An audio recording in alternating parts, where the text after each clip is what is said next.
Okay, so yeah, today I released two different plugins. So I'm going to talk about both of them. The first talk I want to give is about Headliner. Um, and also, by the way, I have a new sort of Rails-focused blog called The Railsist that I launched this week. Because I figured I've got other blogs, but if you're into Rails, you just want to read about Rails, and if you're not into Rails, you probably never want to see it in your entire life. Okay, so let's talk about Headliner. The whole idea of Headliner is basically making it easier to title pages. So literally put the title in the head of the document so that it shows up in the browser bar and so on. So when I first started using Rails, this is a typical kind of scenario I ran into. Like I'd have a page like this About page in my Pages controller that I wanted to have a specific title. So it would be, my website name, maybe colon space the page title.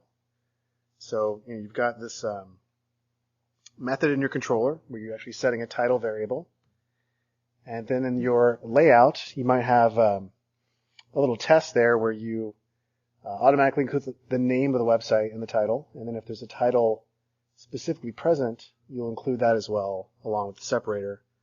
Otherwise, you want to hide those things. And then the result, when it's rendered, what the user sees is, my website about us, that sort of complete title for that specific page. So that's all good, but it's not particularly dry, and it gets a little bit gnarly after a while. If you have a lot of pages, a lot of controllers, you don't really want to be putting that stuff there. And if you really think through Rails' MVC architecture, this is probably not the place to be setting your title. It really is more of an aspect of the view than the controller. So let's dry it up. All right, so like I was just saying, typically I would have sort of a single layout for my application, and within that I would be setting the title this way. I would be looking for the title variable, and if it was present, I would include it with a separator. Not really rocket science. But with Headliner, this is what you do instead. You just say title, site, whatever you want to name your website. So this is the change you make in your layouts. And then in your particular views, you actually title the page in the view, which makes a lot more sense. So in this case, we have our About Us page. Typically, you're going to put your headline inside of an H1 tag. So if you think about what this method does, it's actually setting and displaying the page title, which is kind of clever. And so when this is rendered, what's cool about it is it actually sets the page title for your browser, and then also the headline actually in the body of your text. But it's a little bit counterintuitive because you're actually setting the title in the body, where it's actually, once you set it, that value is being used above that in the head of the document. But because of the way Rails works, essentially when a controller gets a request, it's going to actually render a view and then include that view into a layout. So in this case, you're actually able to set the title inside the view, even though you're actually using that same information higher up in the rendered HTML document. So Headliner also includes some nice options that, for sort of customizing your page titles, which are pretty typical. I think by default it does a semicolon a colon and a space to separate the website name and the page name, but you can use other options. So here we have the first option. We've got a different separator. So if I want an M dash, I can include that. The second example, I basically can remove the space between the website name and the separator, and I can make the separator a colon. The next example, I can make the entire string lowercase if that's a particular aspect of the website you're doing. And then the last example, I can reverse the order of the page title name and the website name, which is kind of nice to do. It's different, but also there's some sort of SEO benefits to that, because if you're looking for, if you see this page show up in search results, the page title will come up before the site name, which makes the page a little bit more relevant when people are scanning through a list of search results in Google.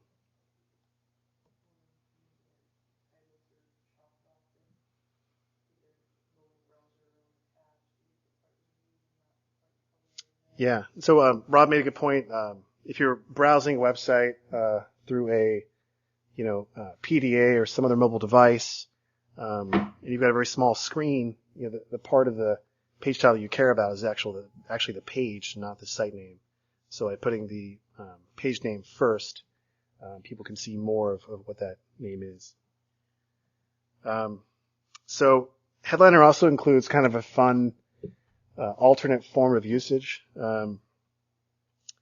which is, if you notice here, we're actually using the same method to set and display the title. So in our layout in the head, we're actually setting the name of the site. So we say title site, whatever the website is called. And I screwed my slide up, so I'll correct that real fast. So you can see, okay, title site, my website. And then down beneath in the body of the document, we're saying title about us. So we're actually saying make the page title be about us. But part of the original inspiration for this method was the HTML safe method, also known as H, which will HTML encode a string. So there's an alternate form of title that is just T, which is kind of nice if you're used to using H for different things. And, certainly there are fans of this particular method. But yeah, that's basically it. That's Headliner. Like I said, I think some sites maybe don't need titles for every page, but other sites do. It's certainly a nice thing from a usability point of view, and something that out of the box Rails doesn't particularly think about. So I'm hoping this will be kind of a nice thing people can use to fix that problem. So any questions on that one? No? All right.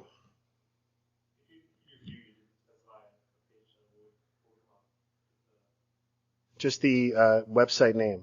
Right. So that's right. So if you don't title something in your view, you're just going to get the default site name.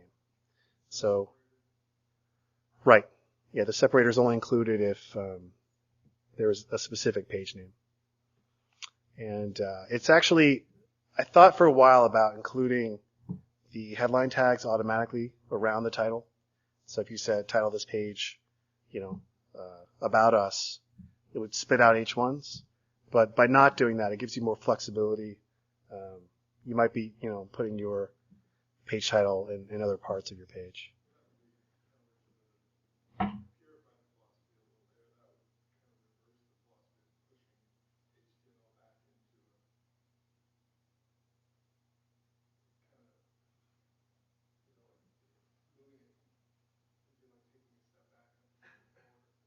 Yeah, it wouldn't be particularly clear if you did it that way. And also there's some cases, I've been using this a lot actually in production on a couple sites, and sometimes you need to set the page name, but perhaps not display it actually in the view, but you want it up in the top of the browser.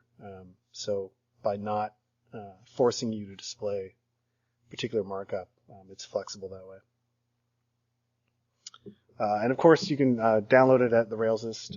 I released it today. I'm going to put it on the plugin archive probably tomorrow, but it's up there right now. Okay, so that is Headliner. And the next plugin I want to talk about is called Styler.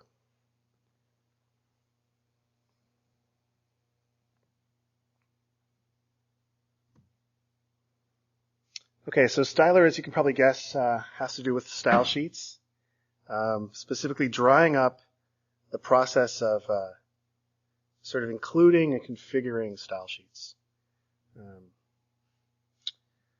And it's something you tend to do on every Rails project. You build your project out, and you have to say, okay, well, what style sheets am I going to include in this kind of, what do I need that way? So just as a typical example here, let's say we're building a web app for a fruit stand, okay? And we start, easily enough with just a single style sheet, which we'll just call application to kind of follow the conventions, the naming conventions that Rails uses. But let's say down the road, our fruit stand expands a little bit, and we decide to have a separate section just for apples. So it's kind of appropriate to include all those styles that are just for apples in a separate style sheet. And then bananas come along. Same deal. We need a separate style sheet for that. And then we've got some more fruit. We've got some cherries. Okay. So now we're up to 4 style sheets. And then, IE7 just came out. So we want to kind of deal with that one. And we need to include it conditionally. So that, only IE7 loads that particular style sheet. And then maybe the owner of the fruit stand has like a 10-year-old computer at home and it's running IE6. So we need to include that as well. And this gets to be sort of just not fun. And personally, I'm tired of doing this for every project I work on. Just thinking through, what style sheets do I need? Let me include everything conditionally. And the other thing you might want to do is actually, if you're just in the Apple section, you just want to load the Apple style sheet, and the same in the bananas section. So if you've got a bananas controller, then you can load the corresponding style sheet. So that's sort of a way of cleaning things up a little bit so that your style sheets are essentially namespaced by controller name. But this is still a lot of code to write. So let's drive that up a little bit. So looking at that example, using styler, we can really simplify this structure down to that, which I actually think is a pretty powerful way to go. This is another area I think that Rails is a little bit weak in. They give you total flexibility to do whatever style sheets you want through the style sheet include tag. But in the same way that we use the model view controller pattern every time we build a Rails app, I think we can think about style sheets the same way for almost all apps that we do. So again, you can go from that, or your version of that, to this. And if that's not enough, you can actually extend styler here to include additional style sheets that you need. So a lot of people use some of the Yahoo user interface CSS libraries like Reset or grids or fonts. So this now allows you to include those as well. So you can include a single additional style sheet, or you can pass an array to styler and it'll just take care of it. There's also a generator, which is kind of sweet. All you do is just script generate style sheets. And the first time you run that, what that will do is it will create a application.css, and it'll look at all of your existing controllers and create style sheets for each of those. And it will create a style sheet for IE7 and 6. So just by installing styler and running that command, you're good to go. You don't have to actually think about the style sheets that you use, which is pretty cool.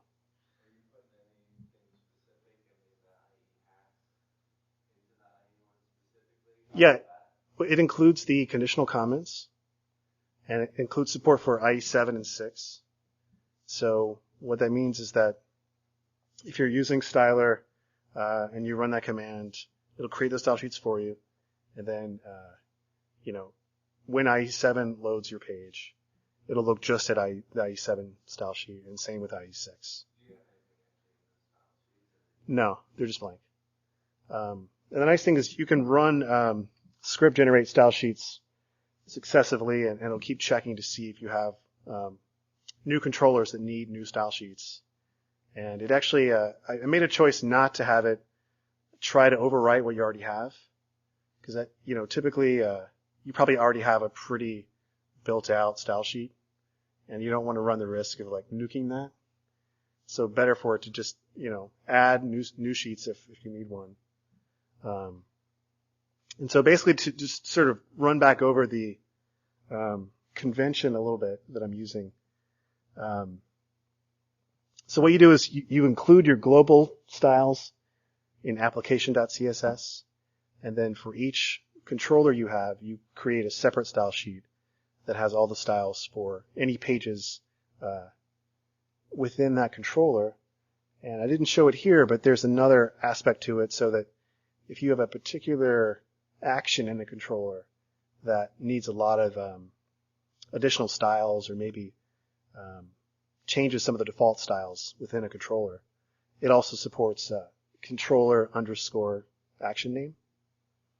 So let's say, I don't know, I had a fried bananas method or something, then the style sheet would be bananas underscore fried dot CSS. And I've been working this way even pre-Rails in terms of how I do CSS, and I think it's pretty extensible. I mean, I've built websites that have 5,000 pages on them, and this sort of design pattern holds up pretty well. But again, that's why I kind of included some flexibility, so you can add whatever other defaults you need to add for your style sheets. But again, the whole idea is to really make style sheets something you don't have to ever think about again. So again, that's available today. So go check it out. It's at the Rails list. So any questions on that one?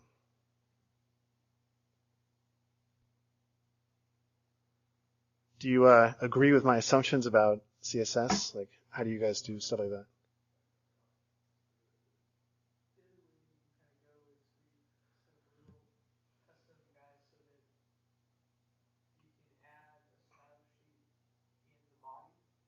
Right. Headliner. Sure.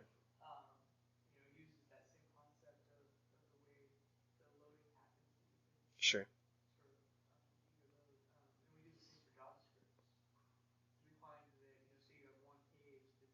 Right. One specific. Right.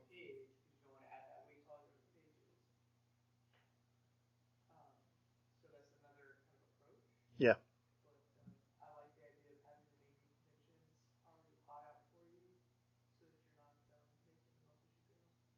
Yeah, I mean, part of I've looked at those other approaches as well. I think for JavaScript, I probably find that other approach more useful.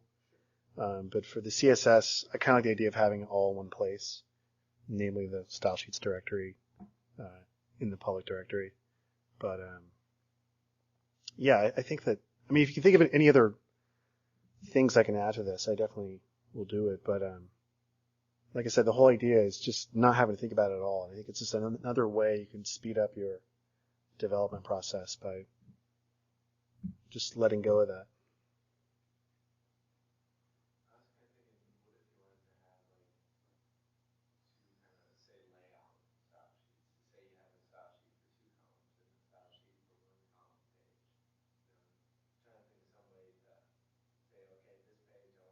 Right.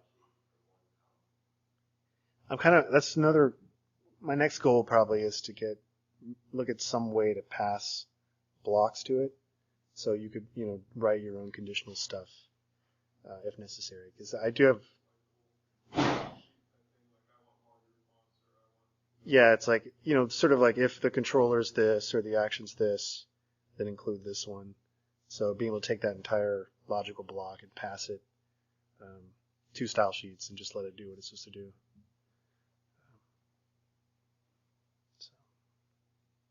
So yeah, there you go.